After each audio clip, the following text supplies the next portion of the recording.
Harvest fair mornings in the village below Ashcombe Castle had always carried a particular kind of magic, the sort that made even the hardest years feel, for a single golden day, bearable.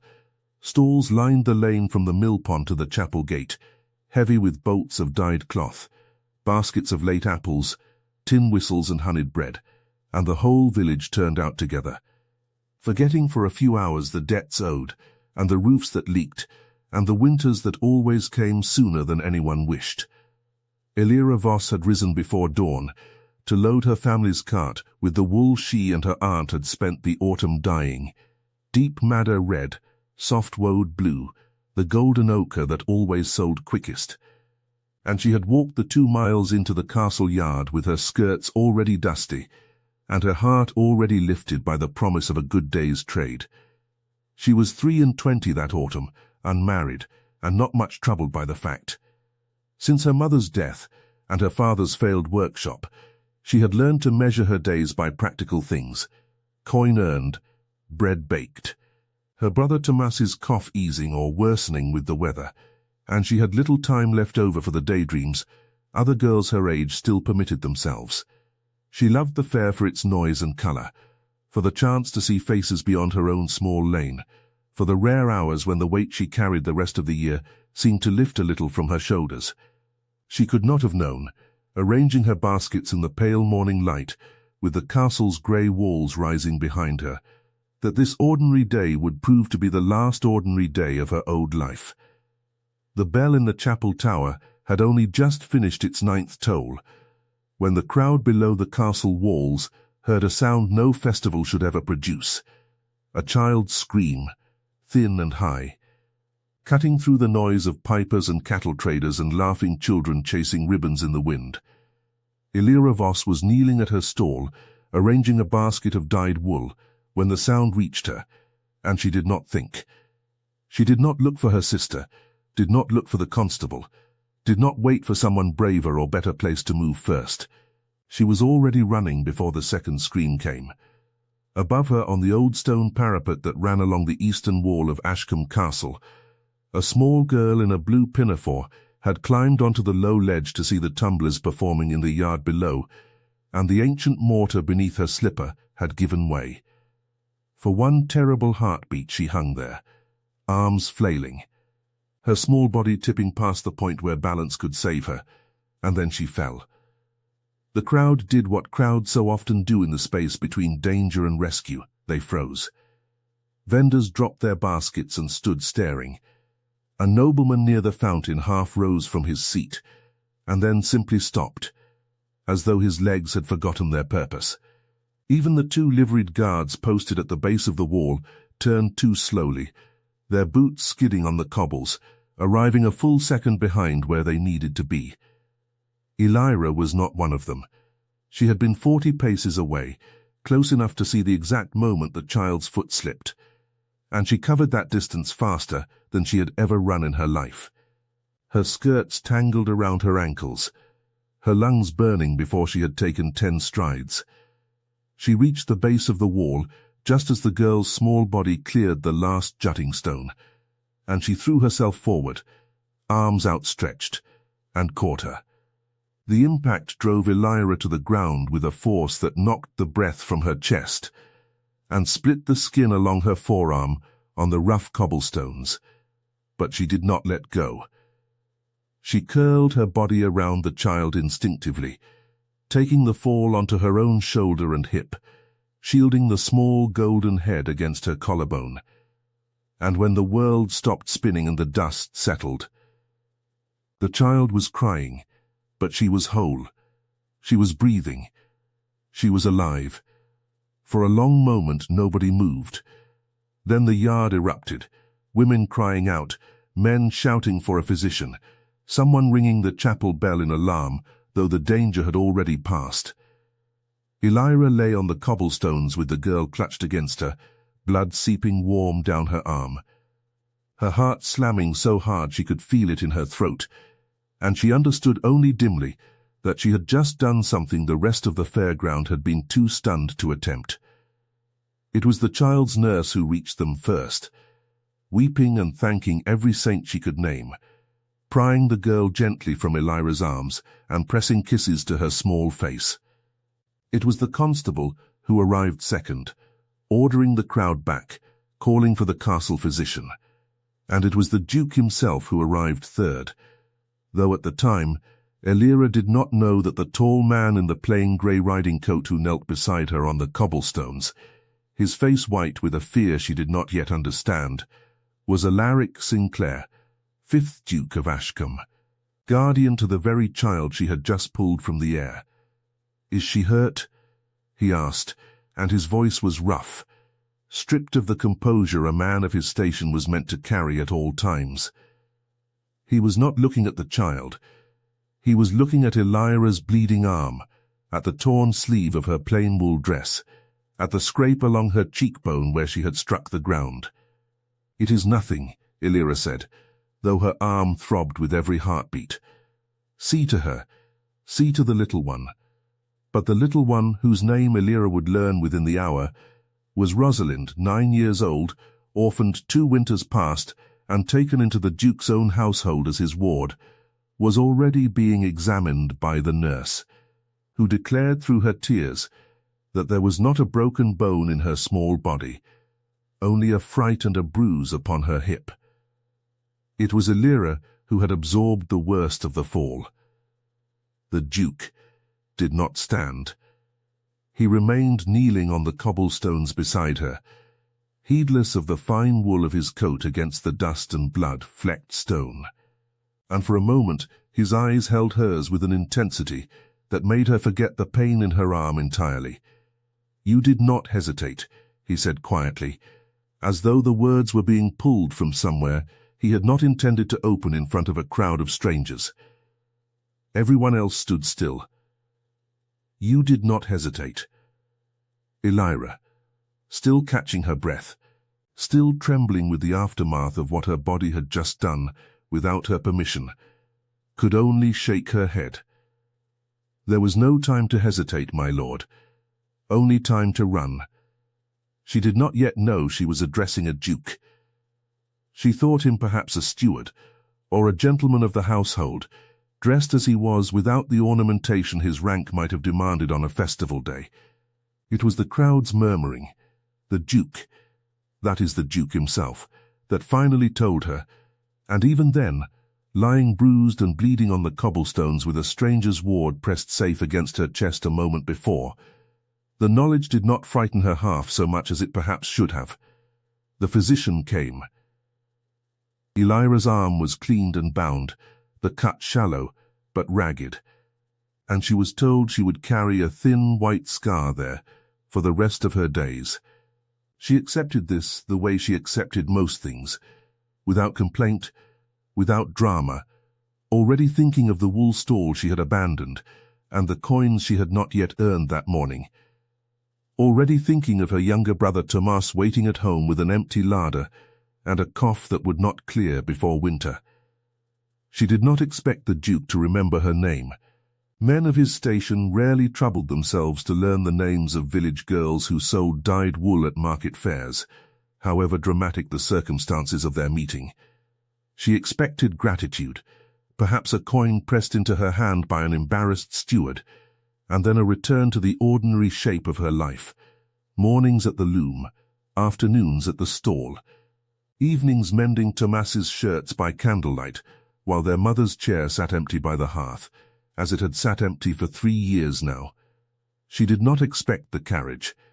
It came 2 days later, black and gleaming, drawn by a matched pair of greys, and it stopped outside the small cottage on Miller's Lane, where Elira lived with Tomas and their widowed aunt. The neighbours gathered at their windows to watch a liveried footman step down and knock upon the Voss family's door, and Elira, flour on her hands from the morning's bread, opened it to find herself holding a folded letter sealed with the crest of Ashcombe.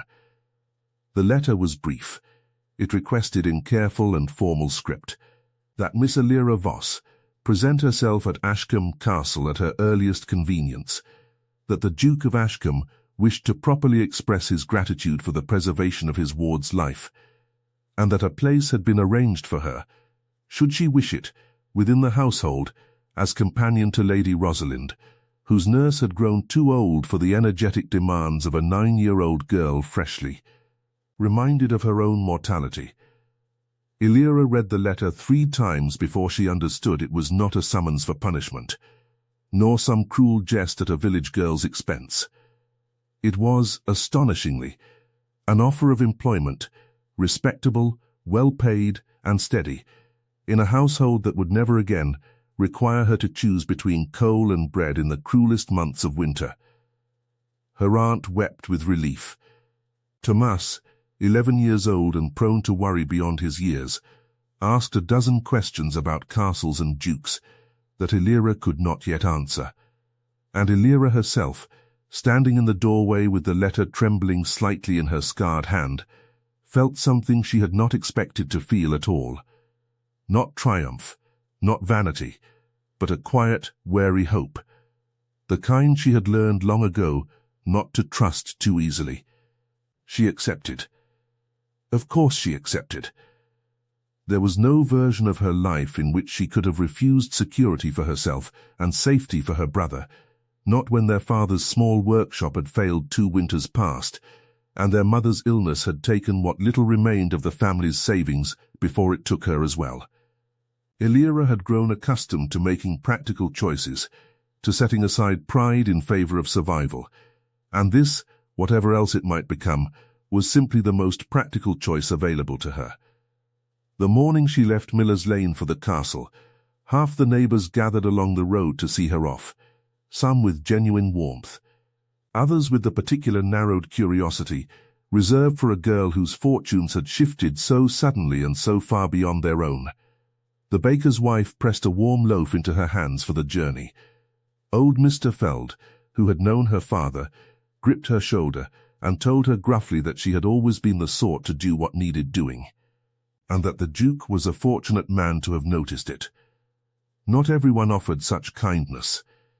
She heard, as the carriage pulled away, a murmur or two about girls who rose too fast forgetting where they came from, but she set the words aside without letting them settle.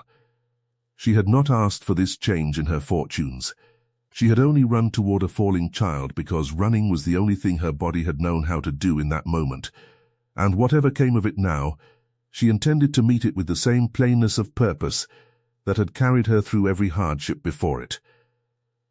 Thomas rode with her as far as the crossroads, unable to hide his excitement at the sight of the ducal crest upon the carriage door, though he grew quiet and solemn when the moment came to say goodbye. He would remain with their aunt in the village a while longer, Elira having secured a promise from the steward that her brother would be sent for once she was settled, and she held his thin shoulders a long moment before releasing him, promising in a voice steadier than she felt that she would send for him soon. That nothing about their bond would change, merely because the shape of her days was about to change entirely. She did not yet understand that it would also become the great turning of her life. Ashcombe Castle, when she arrived within its walls not as a fairground stranger, but as a member of its household, proved larger and colder and more beautiful than anything Elira had imagined from the village below. Its corridors stretched long and shadowed, lined with portraits of Sinclairs long dead, their painted eyes following her as she walked. Its great hall could have swallowed the whole of Miller's Lane twice over, and its gardens, when she was permitted to walk them with Rosalind in the golden hour before supper, held more roses than Elira had seen in her entire life combined. Rosalind took to her immediately, with the fierce, uncomplicated devotion of a child who has already lost too much and recognizes, without needing to be told, the particular quality of a person who will not abandon her.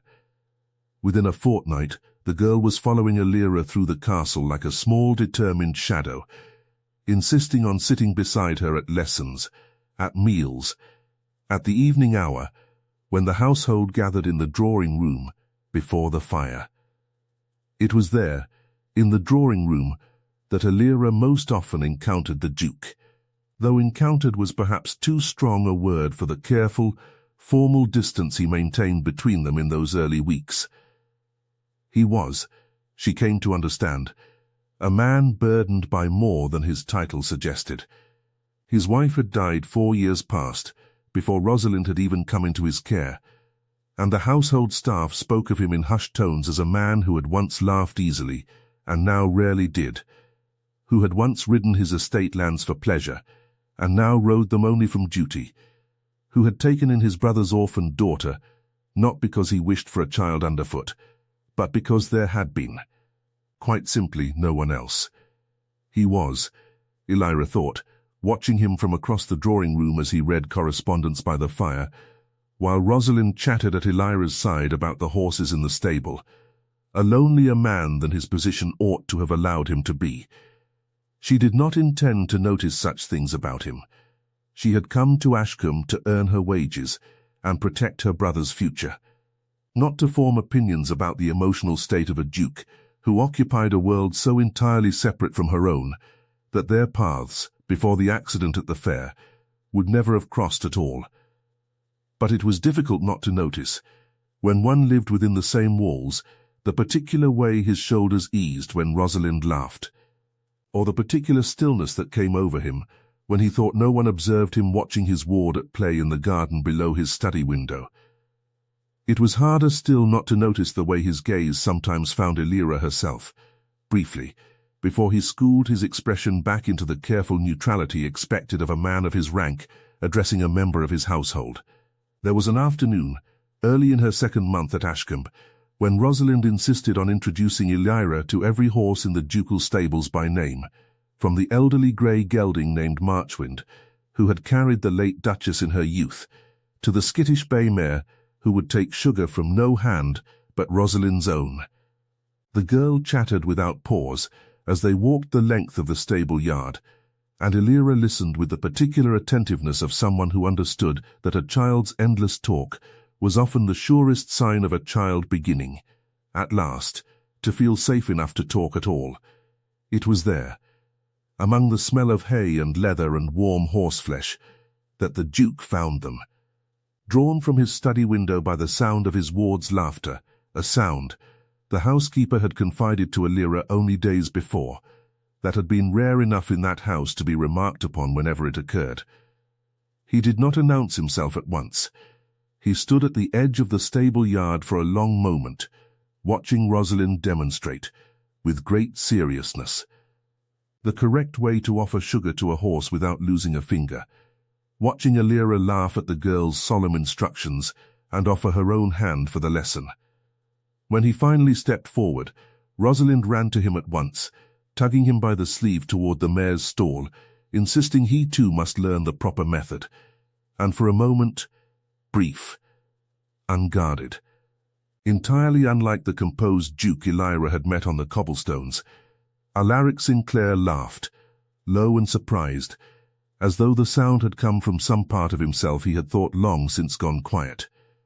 Elira watched him kneel beside his ward, watched the careful gentleness with which he took the sugar from the girl's palm, and felt something shift quietly in her own chest, something she did not yet have a name for, and was not yet prepared to examine too closely.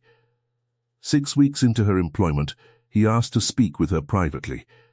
She was summoned to his study on a grey afternoon, rain tapping softly at the tall windows, and she entered with her hands folded carefully before her, uncertain what she had done to warrant such attention. The Duke stood at the window rather than at his desk, his back to her, and for a long moment he said nothing at all. "Rosalind has not had a nightmare in 19 days, he said finally, without turning. "Before you came, she had them nearly every night, since the fall. I did not think to mention this to you before now, but I find I wished you to know it." Elira did not know how to answer such a statement, offered so plainly, so without the polish she had come to expect from men of his station. "Children heal," she said carefully. "Sometimes all they need is to feel safe again. And you have made her feel safe." He turned then, and his eyes, grey as the rain beyond the glass, held hers with the same unguarded intensity she remembered from the cobblestones outside the castle wall. "I have watched you with her these past weeks. You are patient where others would grow weary. You are honest where others would flatter. You corrected her yesterday when she was unkind to the scullery maid, and you did it gently. But you did not let it pass. I do not think you understand how rare that quality is, in this house or any other. Elira felt heat rise in her cheeks, unaccustomed to such direct praise, unaccustomed most of all to receiving it from a man whose good opinion, she was beginning to realize with some alarm, mattered to her a great deal more than it should have. "I only do what seems right, Your Grace," she said. "I do not think it uncommon." "It is uncommon," he said, with a quiet firmness that brooked no argument. "I have lived among people of rank and fortune my entire life, Miss Voss, and I have found uncommon honesty far more rare among them than uncommon wealth." He paused, and something in his expression shifted, softened, though he seemed almost to catch himself in the act of softening. "Forgive me. I did not mean to detain you so long. I only wished you to know that your presence here has mattered, more than perhaps you realize." She left his study that afternoon, with her heart beating in a way she did not fully understand, and did not permit herself to examine too closely. The weeks that followed carried a particular quality of quiet unfolding, the kind that comes not from dramatic events, but from the accumulation of small ones, a shared laugh over Rosalind's insistence on naming every chicken in the yard, a moment in the library when the Duke found Elira reading by lamplight after Rosalind had gone to bed, and rather than dismissing her, sat down across from her and asked what she thought of the book in her hands. He was, she discovered, a man of genuine curiosity beneath his careful reserve, interested in her opinions on subjects far beyond the management of his household, and she found herself speaking more freely with him than she had spoken with anyone since her mother's death. He asked, one such evening, about the scar on her forearm, though the bandages had long since come away and only a thin, pale line remained. "Does it pain you still?" he asked. "No," she said. "It only reminds me of the fall, of what mattered. In the moment it mattered most." She turned the book in her hands, not quite meeting his eyes. "I have thought of that day often since. How strange it is that a whole life can turn upon the space of a single heartbeat. Had I hesitated even a moment, you did not hesitate." His voice carried an edge of something fierce, almost protective, that startled her with its intensity. "I have thought of that day as well, Miss Voss, more than I have admitted to anyone, myself included. I stood 40 paces distant, and I could not move. Do you understand what that means, for a man in my position? I have commanded tenants, managed estates, sat in judgment over disputes that determined whether families kept their homes or lost them. I have never, in all my years, felt so entirely powerless as I felt in the moment my ward fell from that wall, and it was you, a stranger to me then, who acted while I stood frozen." "You are not the only man who froze that day," Elira said gently. "The whole yard froze. It is a natural thing, in the face of such horror. Perhaps, but it is not a thing I have forgiven myself for easily." He looked at her then with an expression she would carry with her long after that evening had ended. Something raw, something grateful, something that had begun, though neither of them named it yet, to resemble the early roots of love. "You gave me back what I could not save myself. I do not think I will ever cease being grateful for it." It was not, Elira told herself later, lying awake in the small, comfortable chamber she had been given near the nursery, a declaration of love. It was gratitude, honestly offered by an honest man, and yet she found she could not stop turning the memory of his voice over in her mind, could not stop remembering the particular way he had looked at her, as though she were something rare and precious, rather than merely useful. In the second month of autumn, business took the Duke into the market town beyond the castle walls, and Rosalind begged so persistently to accompany him that he relented, on the condition Elira came as well, to keep the girl from wandering into every stall that caught her fancy. It was the first time Elira had returned to a market since the day of the fair, and she felt the old familiar comfort of it settle over her even in her new borrowed finery, the sharp scent of tanned leather, the calling of tradesmen, the particular music of coin-changing hands. She found herself, without quite meaning to, guiding the Duke toward the honest stalls and away from the ones known among the villagers to weigh their scales unfairly, and he watched her do it with an expression of quiet fascination, as though she had shown him some hidden map of a town he had governed for years, without ever truly walking its streets. "You know this place better than I do," he observed, as she steered Rosalind gently away from a peddler notorious for selling spoiled preserves at festival prices. "I have bought bread here my whole life, Your Grace. It is a different sort of knowing than the knowing that comes with owning the land beneath it." He considered this a long moment, and something in his face grew thoughtful, almost troubled. "I own a great deal of land I do not truly know, then. You could remedy that," Elira said, before she could stop herself, and then flushed at her own boldness, uncertain whether she had overstepped. But the Duke only nodded slowly, as though she had given him something worth carrying home, and later that same week she learned he had begun walking the tenant lanes himself. Unannounced, speaking with families whose names he had known only from ledgers before. She said nothing of it to him, but she noticed, and she suspected he knew that she noticed, and something quiet and unspoken passed between them in the noticing. There was an evening, not long after the market day, when Elira found the Duke alone in the rose garden at dusk, standing before the small stone bench his late wife had once favoured, a place the household staff generally avoided disturbing out of respect for a grief they understood better than they discussed. She nearly withdrew without announcing herself, unwilling to intrude upon so private a moment. But he turned before she could retreat, and, rather than send her away, gestured for her to join him upon the bench. "I do not often come here," he admitted, as she settled beside him in the fading light. "It feels, some evenings, like visiting a room I have not the courage to fully enter. And yet I find myself drawn back regardless." "Grief is like that," Elira said quietly. "I have my mother's shawl still, folded in the bottom of a trunk I have not opened in over a year. I could not bear to look at it, and I could not bear to give it away either." He looked at her with an expression of quiet recognition, the particular understanding shared between two people who have each carried loss long enough to know its shape without needing it explained.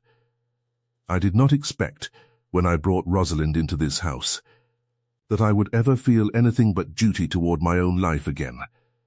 I had made my peace with that, or told myself I had. And then a woman I had never met ran toward a falling child while I stood rooted to the ground, and I have not felt quite the same since."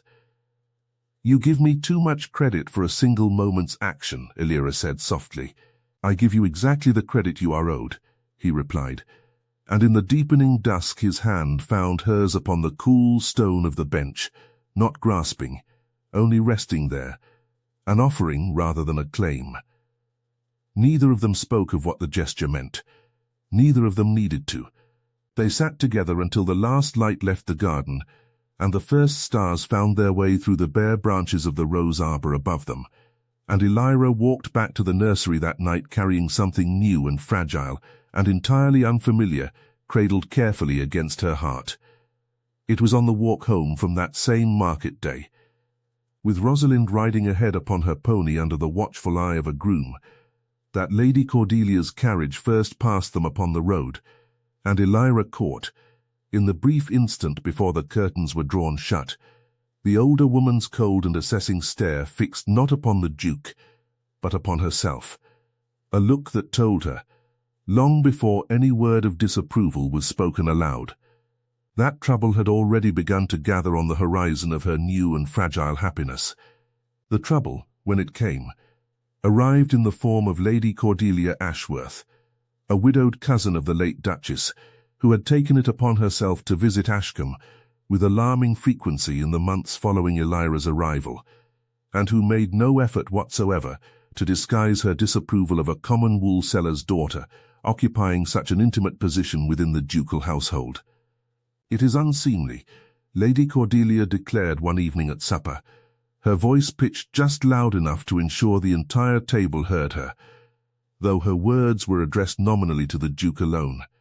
A girl of no birth, no education beyond what the village school affords, given such liberty with your ward, such familiarity within your household.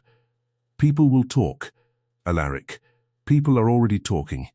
People may talk of whatever pleases them, the Duke replied, his voice cool but carrying an unmistakable warning beneath its calm. Miss Voss saved Rosalind's life. She has since given my ward a stability and affection I could not myself have provided in those first difficult months. I find I care very little what idle gossip makes of my gratitude.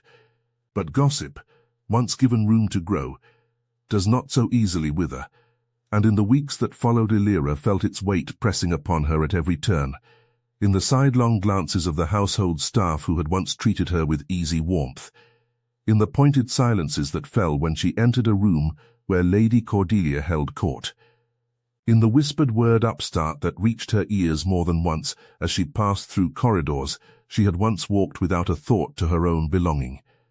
She bore it, as she had borne every hardship in her life, with quiet dignity, without complaint, without permitting Rosalind to see how deeply the whispers wounded her. But it wounded her nonetheless, and more than the whispers themselves. It wounded her to see the Duke grow increasingly withdrawn, increasingly careful in his dealings with her.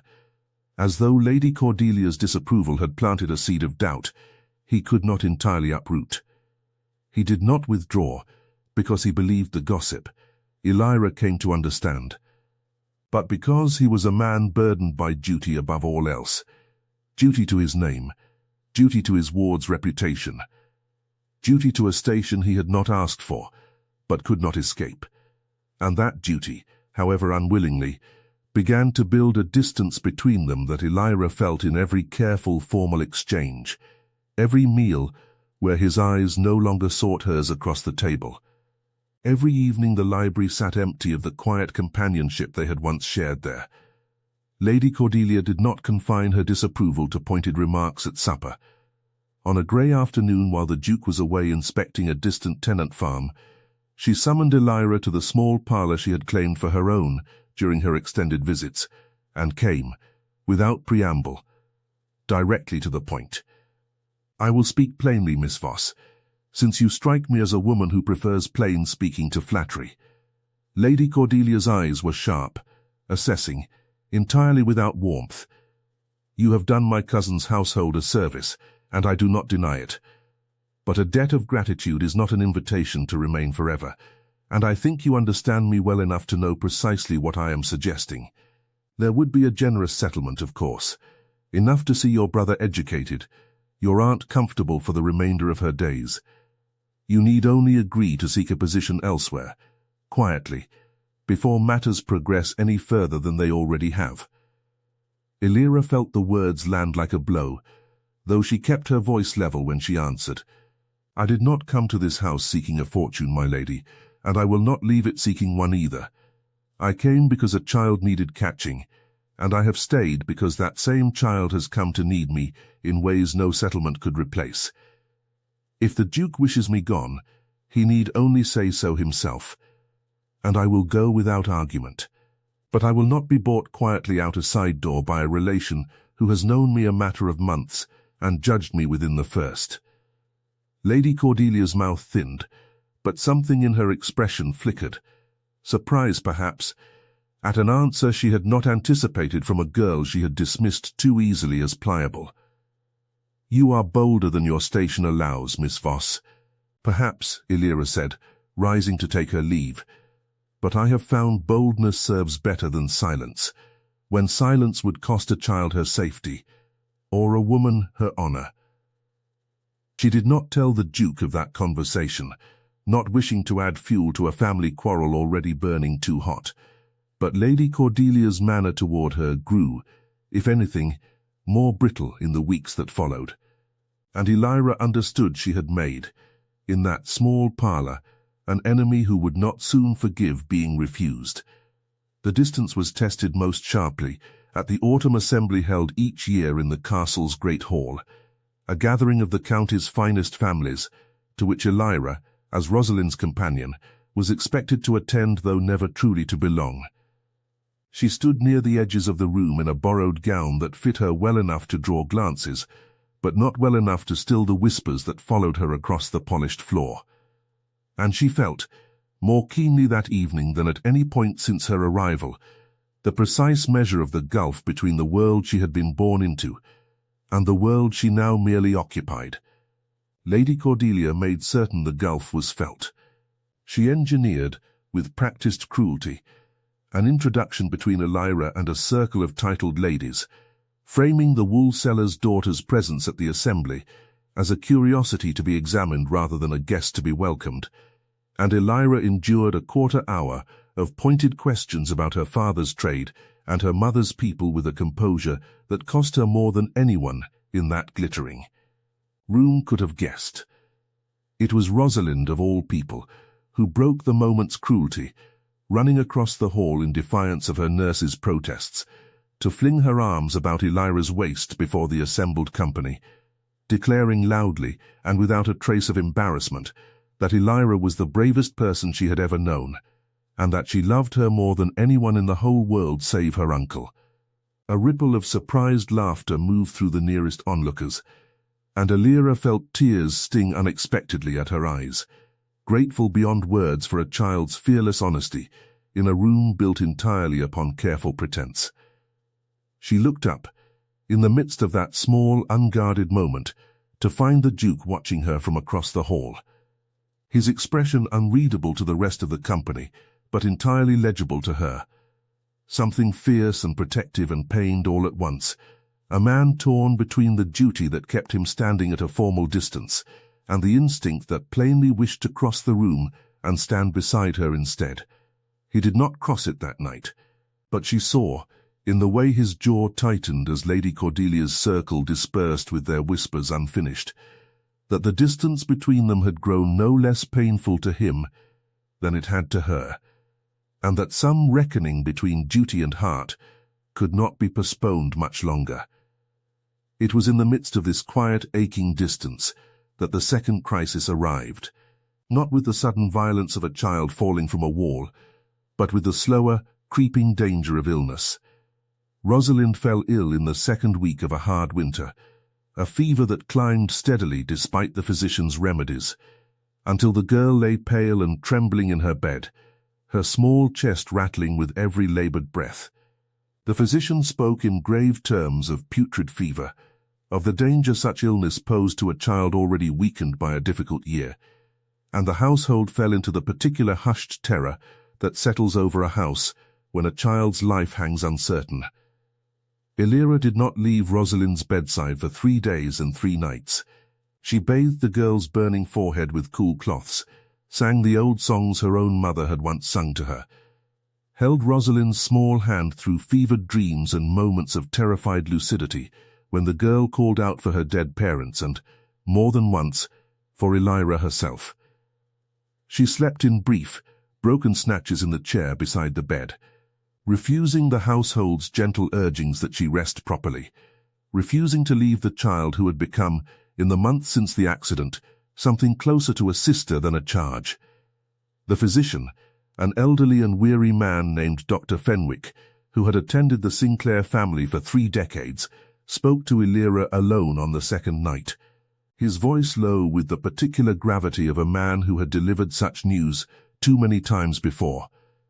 "I have seen fevers such as this turn in either direction," he told her, not unkindly. "I will not lie to you and promise a recovery I cannot guarantee. What I can tell you is that a child fighting such an illness needs more than physic and rest. She needs to feel even in her fever dreams that she is not alone. That, Miss Voss, you seem uniquely suited to provide."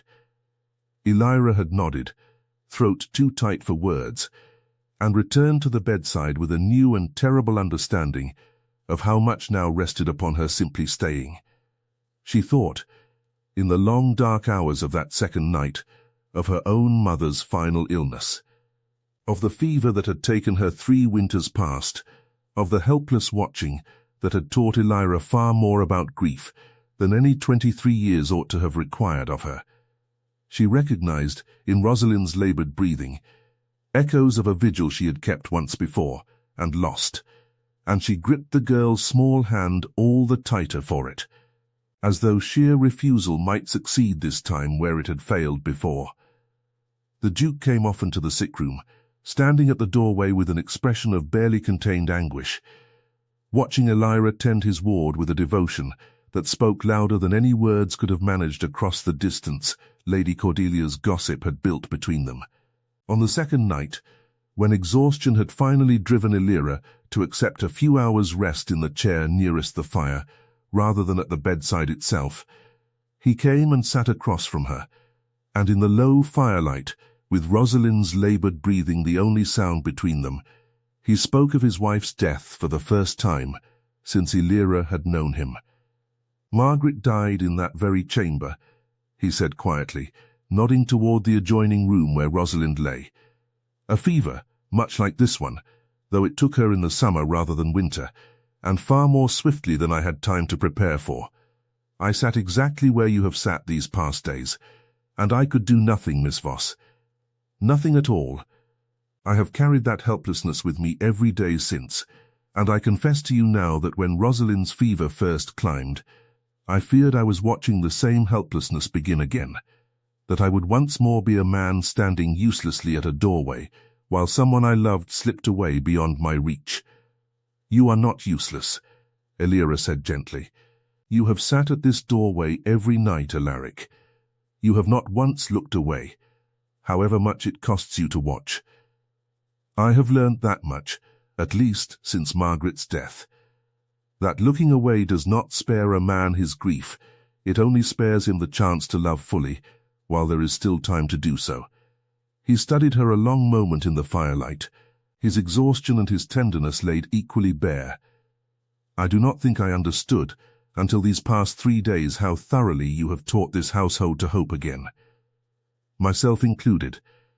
Elira had no ready answer for such a confession, and so she said nothing at all, only reached across the small distance between their chairs, and let her hand rest briefly against his own. A gesture as simple and as certain as the one that had first carried her across a fairground yard toward a falling child, offered now not from urgent necessity, but from a tenderness that had been quietly building between them for months. On the third night, when the fever finally broke near dawn, and Rosalind's breathing eased into the deep, healing sleep of a crisis survived, Elira looked up from the bedside to find him standing there still, his own eyes wet with an emotion he no longer troubled himself to hide. "You did not leave her," he said quietly, stepping into the room now that the danger had passed. 3 days. You did not once leave her." "I could not," Elira said simply, exhaustion making her voice rough. "She is not merely a charge to me, Your Grace. I love her as I would love a sister. I know." He came to stand beside the bed, looking down at his sleeping ward with an expression of profound relief. "I have known it for some time. I think I have been a coward, Miss Voss, in the face of what I have known." Elira looked up at him, too tired to guard her own expression as carefully as she might otherwise have managed. "A coward? Your Grace? I let my cousin's disapproval build walls between us that I did not wish built. I told myself it was duty, that I owed it to Rosalind's reputation, to my own name, to maintain a distance I did not truly wish to maintain." He met her eyes, and the raw honesty there stole what little breath exhaustion had left her. "I watched you save my ward's life on a cobblestone yard, and I watched you sit at her bedside for 3 days without rest, and in all that time I have told myself that my gratitude was the whole of what I felt for you. I no longer believe that to be true. I do not think I have believed it to be true for some months now." "Your Grace," Elira began, though she did not know what words were meant to follow. "Alaric," he said softly, "I think, after everything you have given this household, you might allow yourself to call me by my name, at least when we are alone." The dawn light was beginning to creep through the nursery windows, gentle and grey, illuminating the small sleeping form of the child, whose fall from a castle wall had first drawn these two unlikely lives together. Elira looked at the man kneeling now beside the sickbed, this duke who had frozen once in the face of danger and never forgiven himself for it, who had watched her act with a courage he could not summon in himself, and had never once stopped remembering it, and she felt something in her chest ease open, that she had held carefully closed for months. "Alaric," she said, testing the shape of it, and something in his face transformed at the sound of his own name in her voice. Rosalind's recovery, once begun, proceeded steadily through the remaining weeks of winter, and the household settled into a warmer rhythm than it had known even before the fever's arrival. The Duke no longer maintained the careful, formal distance Lady Cordelia's disapproval had once forced between himself and Elira. He sought her company openly now, walking with her in the frost-bright mornings while Rosalind rode her pony ahead of them, sitting with her by the library fire in the evenings, without pretense of discussing household matters as their former excuse. Word of the changed atmosphere reached even the village below the castle walls, and Elira's aunt, upon a visit that spring, remarked with tearful pride that her niece had grown into a woman entirely unafraid of the happiness she had once been too cautious to expect for herself. Lady Cordelia did not depart Ashcombe quietly. When the Duke made known, in the weeks that followed Rosalind's recovery, his clear and settled intention to court Miss Elira Voss with honourable purpose, his cousin's objections grew louder, sharper, more determined to wound. She spoke of blood and breeding, of the scandal such a match would bring upon the Sinclair name, of the whispers that would follow them through every drawing-room and ballroom in the county for a generation to come. The Duke listened to every objection with a patience Elira found remarkable, and then he answered each in turn with a calm, unwavering certainty that left no room for further argument. "I have spent 4 years since my wife's death believing that duty and feeling were separate rivers that could never meet," he told Lady Cordelia, in a conversation Elira was not meant to overhear, but did, standing just beyond the drawing-room door with her heart in her throat. "I believed a man of my station owed his heart to his name before he owed it to himself. I no longer believe this, Cordelia. I watched a woman of no rank act with more courage than any titled gentleman in that fairground yard. I watched her tend my dying ward with a devotion no wage could purchase. I have searched my conscience thoroughly, and I find no shame in loving her, only shame in the months I spent pretending I did not." "The scandal," Lady Cordelia began, "will pass, as all scandals eventually do," the Duke said firmly. "And when it has passed, Elira Voss will still be exactly what she has always been, the bravest, kindest, most honest soul I have had the privilege to know. I would rather face a decade of drawing-room gossip than a lifetime of the particular loneliness I have carried since my wife's death. Now that I know precisely what its remedy looks like." Lady Cordelia departed Ashcombe 3 days later, her disapproval unresolved but her objections, at last exhausted against the immovable certainty of the Duke's resolve. She was not, Elira suspected, entirely reconciled to the match even then. Some prejudices ran too deep for a single conversation to uproot. But her departure lifted a weight from the household that even Rosalind, still recovering her strength in the nursery, seemed to sense and welcome. The proposal, when it came, was not offered in the drawing-room or the garden, or any of the grand settings Elira might once have imagined for such a moment, had she ever permitted herself to imagine it at all. It was offered instead upon the very cobblestones where their story had first begun, in the yard below the eastern wall of Ashcombe Castle. On a bright morning nearly a year after the day, a child had fallen, and a village girl had run without hesitation to catch her. "I have thought often," Alaric said, standing with her upon those same stones, Rosalind watching with barely contained delight from a discreet distance where her nurse had been persuaded to keep her occupied, "of what might have become of my life had you not been standing exactly where you stood that morning. I do not think I have ever properly thanked you for it, not truly, not in the way such a gift deserves. You have thanked me many times, Alaric, Elira said, smiling despite the sudden nervous flutter in her chest at the seriousness in his expression. Not in the way I intend to thank you now. He took her hand, the same hand that bore the thin pale scar of that long-ago fall, and pressed it gently between both of his own. You caught my ward when she fell from that wall, and in doing so, Elira, you caught something in me as well. Something I did not know had been falling for years before I ever met you. I do not offer you a title, though a title comes with what I offer. I do not offer you wealth, though wealth comes with it too. I offer you a life built upon exactly what you showed this household on that first ordinary morning: courage, honesty, and a heart that acts before it calculates the cost. I love you. I have loved you, I think, since I knelt beside you on these very stones, and found I could not look away from the woman who had done what I myself had failed to do. Will you marry me? Elira felt tears rise, unbidden and unstoppable, as she looked at this man who had once seemed so impossibly distant from her own small life, who had watched her act with courage in a single desperate heartbeat and had never once stopped remembering it, who had built, in the year since, a devotion that had weathered gossip and grief and fever and doubt without once wavering from its course. Yes, she said, and the word carried the whole weight of everything the past year had built between them. Yes, Alaric, I will marry you. He kissed her then, gently, upon the very cobblestones where he had once knelt beside her bleeding arm, and asked, with a fear he had not yet understood the shape of, whether the child in her arms was safe.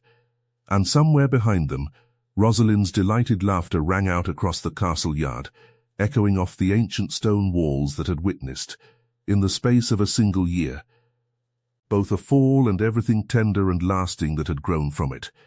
They were married the following spring, in the small chapel at the edge of the castle grounds, with Rosalind serving as the bride's sole and delighted attendant, scattering early blossoms along the aisle, with a solemnity that broke into giggles more than once before the ceremony's end. Thomas, grown taller and stronger in the year since his sister's fortunes had changed, stood proudly among the guests, his cough long since cleared by the warmth and security the household had afforded them both.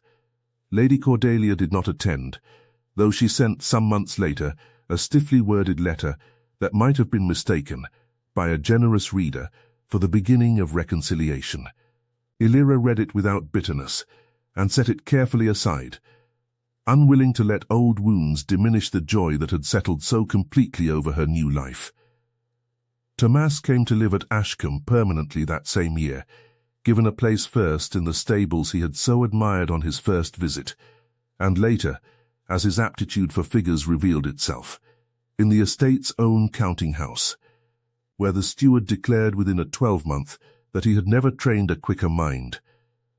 Elira watched her brother grow tall and steady and unafraid in a way the hardships of their childhood might once have made impossible, and she counted his flourishing among the truest rewards of everything the past year had brought her. The household itself transformed slowly in the months following the wedding, the old formal coldness of the corridors softening under a mistress who insisted on knowing every servant by name and inquiring, without condescension, after their families and their troubles. The staff who had once whispered upstart in the passageways found, in time, that they had gained not merely a new duchess, but a genuine friend to the house, one who remembered the particular ache of counting coins too carefully, and who never forgot it, however far her own fortunes had since risen. Elira established, in her second year as duchess, a small fund for the village families who found themselves, as her own once had, caught between a failed harvest and a hard winter quiet assistance offered without the humiliation of public charity, distributed through the same market stalls where she had once sold her own dyed wool. She visited those stalls herself each autumn, not as a duchess surveying her tenants from a passing carriage, but on foot, among the crowd, exchanging news with the very vendors who had once known her only as the wool seller's daughter. Some of the older villagers wept openly the first year she returned this way, remembering the girl who had run without hesitation toward a falling child, marveling that such a girl had risen so high and had not once forgotten the ground she had risen from. Alaric, for his part, became known throughout the county as a different sort of duke than his father and grandfather before him had been. A man who walked his own tenant lanes, who listened before he judged, who had learned, in the quiet months of his courtship and marriage, that the truest measure of a household's strength lay not in the grandeur of its halls, but in the honesty of the people who filled them. He credited the change, whenever pressed by curious neighbors, entirely to his wife, though Elira always insisted, with the same plain modesty that had first drawn his notice upon the cobblestones, that she had merely reminded him of a decency he had possessed all along, and simply forgotten how to practice. She thought often, in the years that followed, of the particular strangeness of fate, how an ordinary morning at a market stall had turned, in the space of a single desperate heartbeat, into the whole shape of her future. She thought of the crowd that had frozen at the base of that wall, of the Duke who had stood 40 paces distant and could not move, and of her own body, acting before her mind had fully understood what danger required of it. She had not run toward that falling child imagining a duke would witness her courage and never forget it. She had run because there had been no time for anything but running, because some things a heart simply knows before the mind has finished deciding.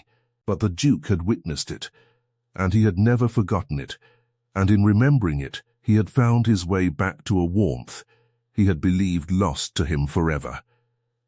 On quiet evenings, long after their marriage, Elira and Alaric would sometimes walk together to the eastern wall, to the very stretch of parapet where a small girl's slipper had once found no purchase on ancient stone, and they would stand there in the fading light, her hand resting easily in his, watching Rosalind, grown now into a young woman of grace and courage very much her own, walk the castle grounds below with the easy confidence of a child who had never doubted, not for one moment since that terrible morning, that she was cherished and safe.